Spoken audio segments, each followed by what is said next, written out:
সেই দিন বানিয়েছিলাম দই চিংড়ি। চিংড়ি মাছ খেতে আমি প্রচণ্ড ভালোবাসি। কিন্তু দই চিংড়ি রেসিপিটা আমি ফেসবুকেই পেয়েছি। তো সেই দেখে দেখেই প্রথমেই আমি কড়াইতে তেল দিয়ে দিলাম। তারপরে আমি আলুগুলো আগে ভালো করে ভেজে নেব।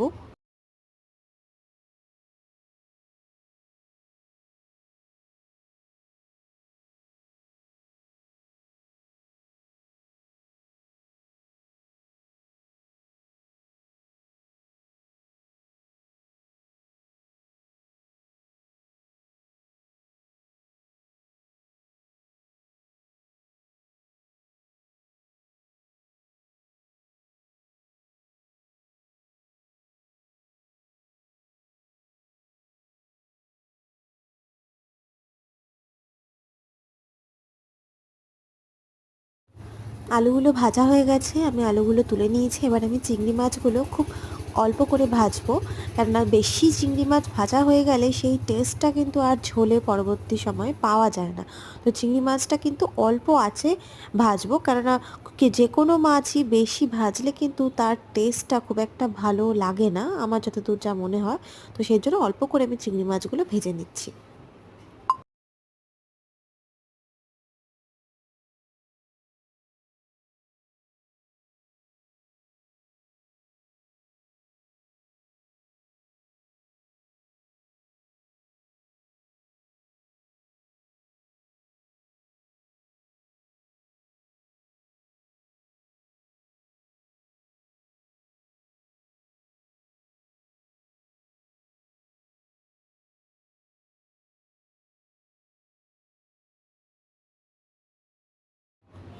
চিংড়ি মাছ আলু দুটোই ভাজা হয়ে গেছে। এবার আমি পেঁয়াজগুলো ভেজে নেব। কিছুটা পেঁয়াজ পেস্টের জন্য দেব এবং কিছুটা পেঁয়াজ ভেজে নেব।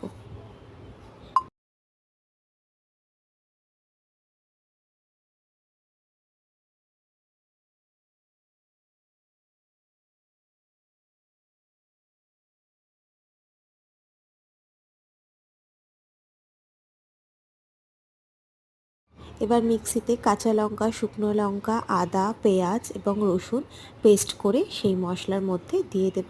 আর আমি এখানে কিছু গুঁড়ো মশলা ব্যবহার করেছি।